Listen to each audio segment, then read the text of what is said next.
La RDC a battu les Soudans du Sud par un score d'1-1. Une rencontre qui s'est jouée dans le cadre de la 5e journée des éliminatoires de la Coupe du Monde 2026.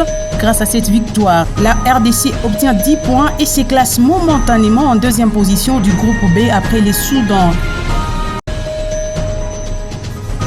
Début des examens du 2e trimestre dans les écoles, c'est 21 mars 2025, selon les calendriers scolaires. Une date qui est respectée dans plusieurs écoles de Kasumbalesa.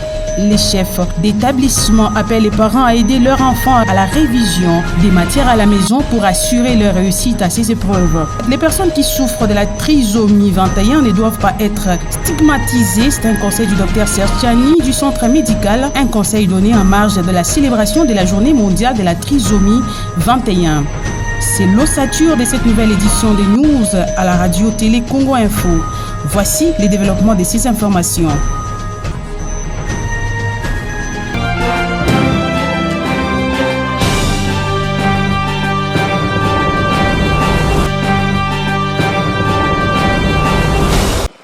Comme partout en République démocratique du Congo, la moto est le moyen de transport privilégié à Kasumbalesa.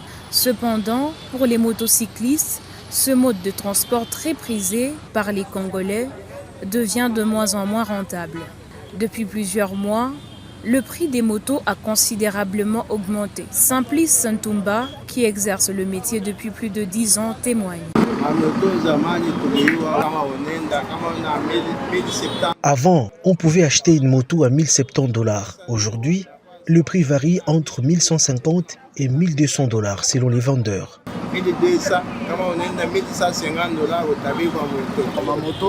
Les prix ont augmenté. Avant, c'était $1100 ou $1150. Maintenant, entre $1200 et $1250. Nous demandons une baisse de prix pour pouvoir acheter nos motos et continuer à travailler car nous n'avons pas d'autre source de revenus. Avec l'amortissement rapide de ces engins, la rentabilité de cette activité commerciale est de plus en plus incertaine. Simplice Santumba évoque les risques d'un tel investissement. Acheter une moto, c'est presque un investissement à perte. On débourse $1150, soit plus de 3 millions de francs congolais, et il faut au moins 2 ans pour récupérer cet argent. C'est très difficile. En 6 mois seulement, la moto commence à fumer et nécessite déjà une segmentation.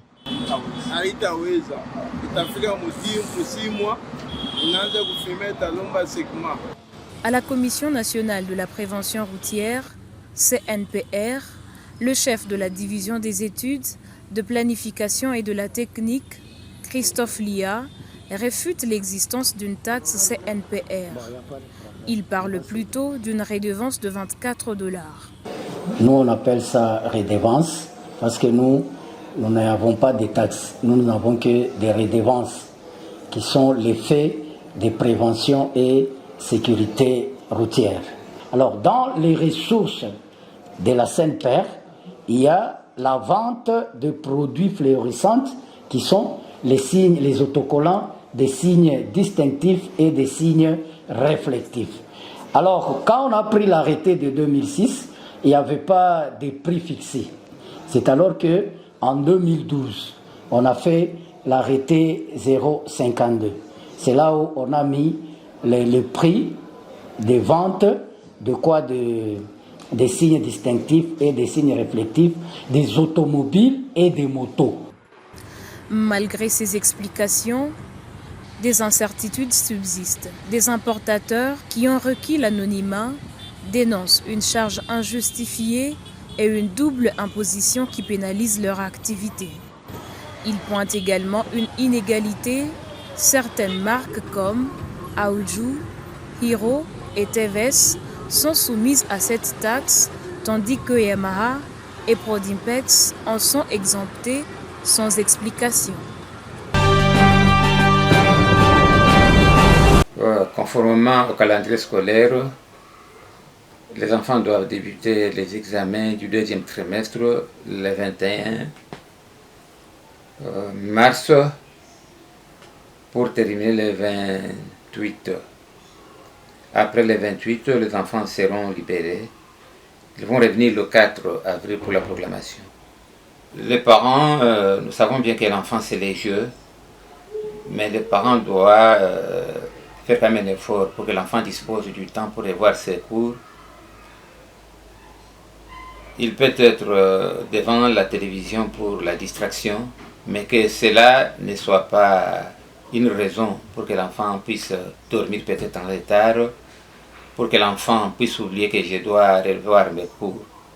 Le seul conseil que les parents doivent prendre conscience que l'enfant a droit au repos, l'enfant a droit au jeu, mais l'enfant doit se mettre au travail puisqu'il doit préparer ses examens. Je conseille aux parents d'encadrer les enfants, d'éviter de leur donner des histoires qui ne sont pas à leur portée.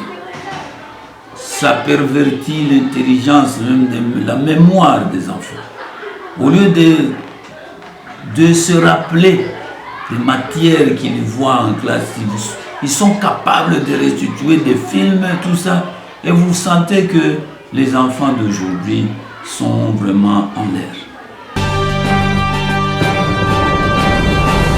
La journée mondiale de la trisomie 21 est célébrée chaque 21 mars. La trisomie 21, aussi appelée syndrome de Down, est un arrangement chromosomique naturel qui a toujours fait partie de la condition humaine qui existe dans toutes les régions du monde. Elle a généralement des conséquences différentes sur les styles d'apprentissage, les caractéristiques physiques ou la santé, nous a laissé entendre le docteur Serge Tiani de l'Espérance médicale. La trisomie 21, c'est une maladie qui est génétique, donc qui est caractérisée par une déformation au niveau des chromosomes 21 avec certaines manifestations, notamment les retards de croissance, les troubles de comportement ainsi que d'autres manifestations peut-être qu'on va voir à la suite.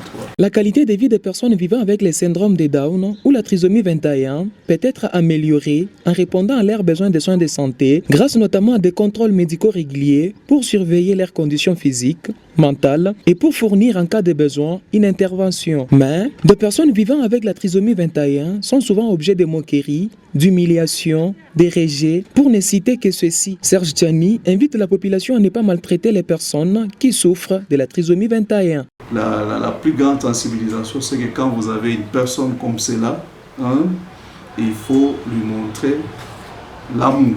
Donc c'est très très important. Donc la journée ici, c'est d'abord dire non à la stigmatisation de ces personnes se trouvant dans cette situation-là. Si vous avez une personne comme ça, vous devez lui témoigner de plus en plus l'amour, l'encadrer sur le plan psychique, sur le plan affectif. À ce moment-là, vous allez voir que la personne peut, tant soit peu, mener une vie qui est confortable. Aucune manifestation n'a été organisée à Kasumbalesa et la journée mondiale de la trisomie 21 n'est pas connue du...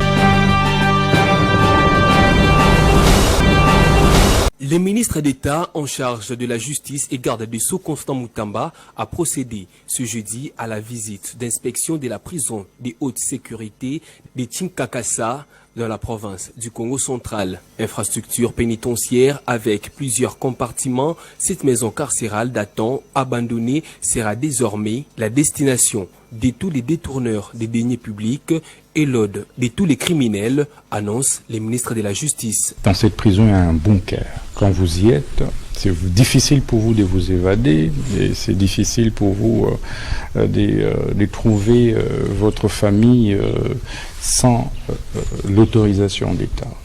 Et donc, nous avons décidé de la réhabiliter en toute urgence pour pouvoir y transférer un certain nombre de prisonniers de grand chemin. Et les travaux vont certainement démarrer dans les semaines qui suivent. Parce que nous sommes venus avec des entrepreneurs qui vont nous faire un état des lieux clair, avec un budget y associé qui puisse nous permettre d'amorcer les travaux. L'objectif pour les gardes des Sceaux est de construire des prisons réhabilitées celles qui ne sont plus opérationnelles. Cette prison a été abandonnée depuis l'époque coloniale. D'après les informations recueillies sur place, 95% des habitants d'Eboma ne savent même pas l'existence de cet endroit. Notons qu'une fois réhabilitée, la prison de Tinkakasa va faciliter la célérité dans l'exécution du programme de désengorgement des prisons en RDC. Ce qui menait pourtant 2-0.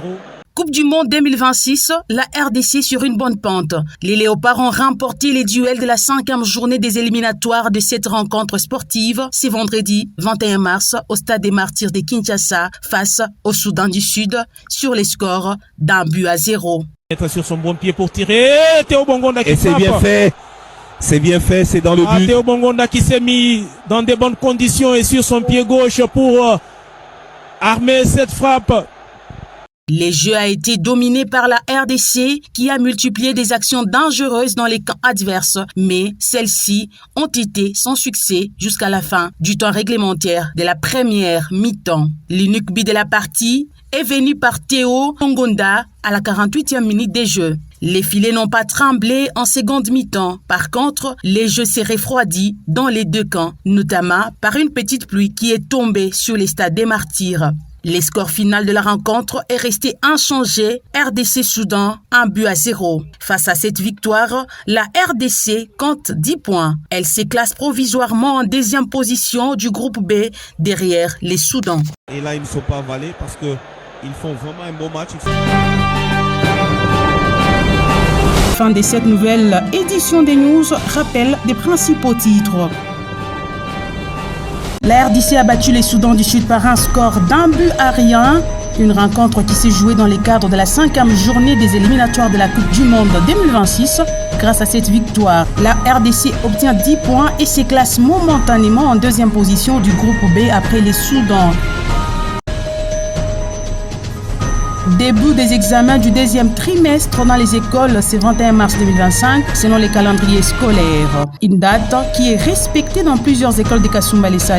Les chefs d'établissement appellent les parents à aider leurs enfants à la révision des matières à la maison pour assurer leur réussite à ces épreuves. Les personnes qui souffrent de la trisomie 21 ne doivent pas être stigmatisées. C'est un conseil du Dr Serge Tchani du centre médical, un conseil donné en marge de la célébration de la journée mondiale de la trisomie 21.